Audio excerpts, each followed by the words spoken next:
Are you still writing books with the index cards and doing everything like you traditionally do, like you taught Ryan Holiday and all that stuff? You want to see my index cards? Yeah, can we? My new book for my new book. Yeah, this is the I'll perfect. show you. This is epic. I don't know if I can hold it up that high because it's kind of heavy, but Is it? Even a few. And so you write down thoughts on these cards and then you kind of move them around and collate them and can that you becomes see the this? book. Oh, wow. Okay. And the colors are different. That's only part of it. I have like more. Really? There are over 1,000 cards in here. Wow. And that'll be part of the book, not all of it. Um, no, it's like the whole book is basically, this is what I kind of write on each card. Oh, wow. And these are kind of And ideas.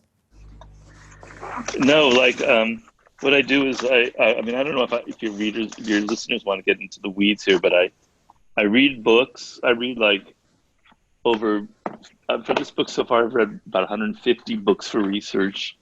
And then I go back like a month later and I put it on a note card. So when I'm reading it, I make little notes on the side about this is interesting. And then I go back and I condense the entire book onto about 10 cards where I note down the major ideas, the points that interest me. And then I organize these cards into chapters, which is my next step, which I'm going to be starting in actually 2 days now. And I organize into chapters.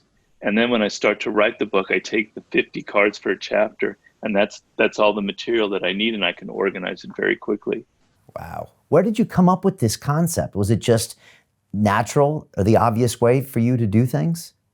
Well, it's kind of a organic process. I think my mom said she came in my room. She noticed that I had these cards from when I was in like junior high school for some class. Um, so somewhere deep inside, I had that kind of idea. But when I did the 48 Laws of Power, I had read so many books, and it was like, how do I organize all this? Putting it on pieces of paper and notebooks, I realized very quickly it was going to overwhelm me because if you've read the book, you know how many different stories and ideas are in there. So I just naturally kind of navigated towards putting it on note cards. And as I did that, I kind of created a system where I put like the theme of the card on the top, and then I wrote it down with the page numbers, and then it kind of just organized itself.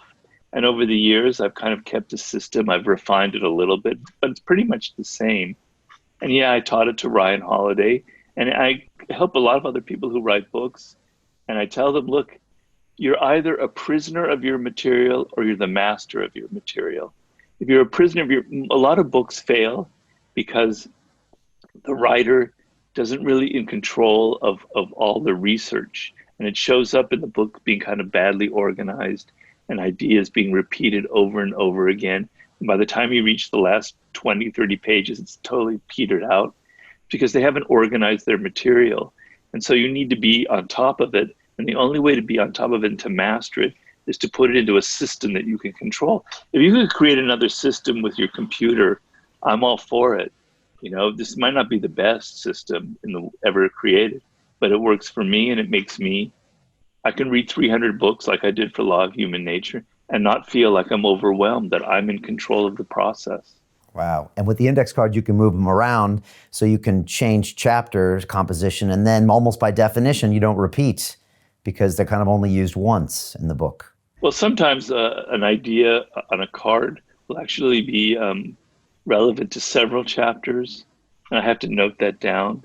And then when I finish the chapter, I can move them to the other chapter that they're relevant to. So it's kind of this mobile system that, you can't really do on a computer, I'm afraid, because here it's very tactile. I can take the cards in a matter of seconds.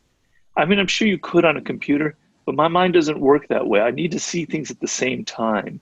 I need to be able to access them in real time and move them around really quickly and see the whole thing in one kind of gestalt like that. So, it's like, I don't know, there must be some equivalent in the world of like a chameleon that's constantly changing colors or something that's able to change its shape at will. This whole system can change its shape as I direct it.